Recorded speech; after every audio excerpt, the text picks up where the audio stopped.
अब तो राज्य की जनता के लिए जो जिम्मेवारी है उसको निभाना है और उसमें अधिक से अधिक गति देने का हम सभी लोगों का उद्देश्य है। इसलिए आज पूर्ण मंत्रिमंडल का गठन कर लिया गया है। उसके उपरांत हम सभी लोग मंत्रिमंडल में कि हम लोगों ने बैठक भी की। सब लोग कल से अपने अपने कार्यों में लगेंगे और आज एक छोटा सा और इस राज्य के लिए एक बहुत बड़ा मील का पत्थर साबित हो, ऐसा एक हम लोगों ने विचार रखा। क्योंकि राज्य में आप सबको पता है कि माइनिंग गतिविधियां सबसे अधिक चलती हैं। विभिन्न तरीके के माइनिंग एक्टिविटीज़ यहाँ पर होती हैं और हम लोग बोलते भी हैं कि 40% से अधिक खनिज संपदा हमारे राज्य में है पूरे देश का। लेकिन उससे प्रभावित होने वाले लोगों के विषय को लेकर कोई स्पष्ट नीति सरकार के पास नहीं थी। जो विस्थापित हुए या जो विस्थापित होने वाले हैं उन लोगों के लिए, और आज हम लोगों ने बहुत जल्द विस्थापन आयोग बनाने का आज कैबिनेट में प्रस्ताव को रखा है और इस पर अब हम लोग बहुत जल्द एक मसौदा तैयार करेंगे। सभी विस्थापित लोगों का आर्थिक सामाजिक सर्वेक्षण भी हम लोग करेंगे।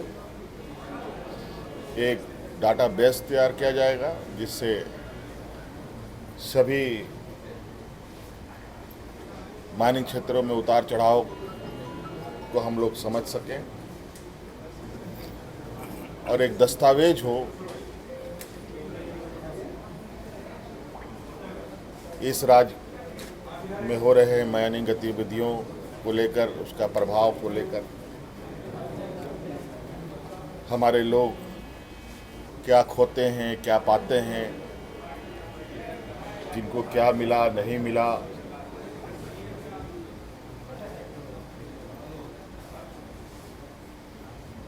इसका प्रभाव क्या है, इसको लेकर हम लोग बहुत जल्द उसका एक मसौदा तैयार करेंगे।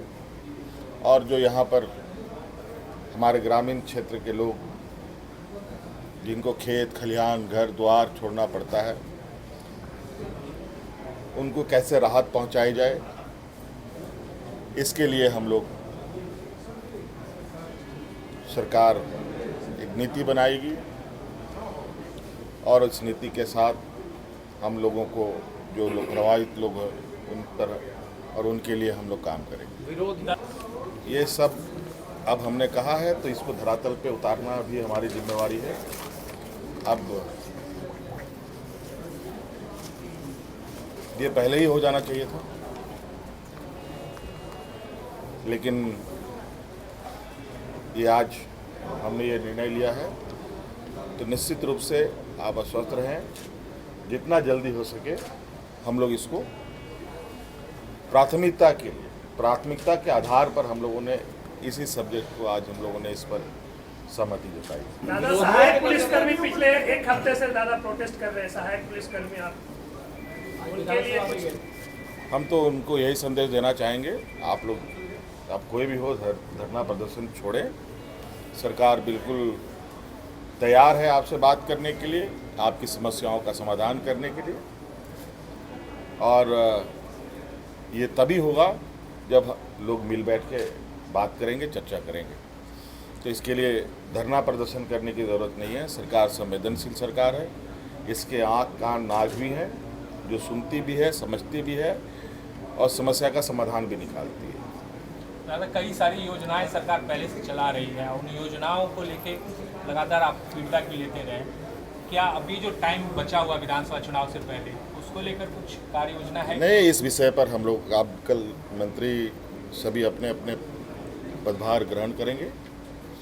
हमने भी आज कहा है इस विषय को कि जितने भी सरकार ने इस राज्य के लिए जनहित के कार्यों पर काम किया है, निर्णय लिए हैं, उन सब की समीक्षा अविलंब करें। नई नीति बनाने, नए चीज़ों पर आगे बढ़ने से पहले आप वर्तमान स्थिति का आकलन बेहतर तरीके से करें और मजबूती से उसको धरातल पर उतारें। कई शिकायतें आती हैं अलग अलग समस्याओं का, उन सब को मद्देनज़र सभी विभाग अपने अपने विभागों के अंदर जड़ तक उसकी जानकारी लेने का प्रयास करें और जो सवाल हैं, जो समस्या है, उसका समाधान ढूंढें। आपकी सरकार आपके द्वार कार्यक्रम क्या फिर से चलेगा, जो फाइनल स्टेज में पहले से घोषणा इसकी हो चुकी है? मतलब देखिए, अभी हम लोगों ने तो ये प्रारंभ किया ही है। कई बार सरकार आपके द्वार के कार्यक्रम हुए हैं और हमारा प्रयास है, हमने पहले भी कहा है कि हमारी सरकार प्रोजेक्ट बिल्डिंग से नहीं, गांव से चलेगा और इसके लिए कार्य योजना और काम करने के तरीके आने वाले समय में कैसे अपनाए जाएंगे, ये आप लोग को हम लोग समय समय पर बताते रहेंगे। धन्यवाद दादा। कमाल करते हो जी, बच्चे घूमने की इतनी जिद कर रहे हैं और तुम हो कि तुम्हें फुर्सत ही नहीं मिल रही। अब इतनी गर्मी में जाए तो जाए कहाँ?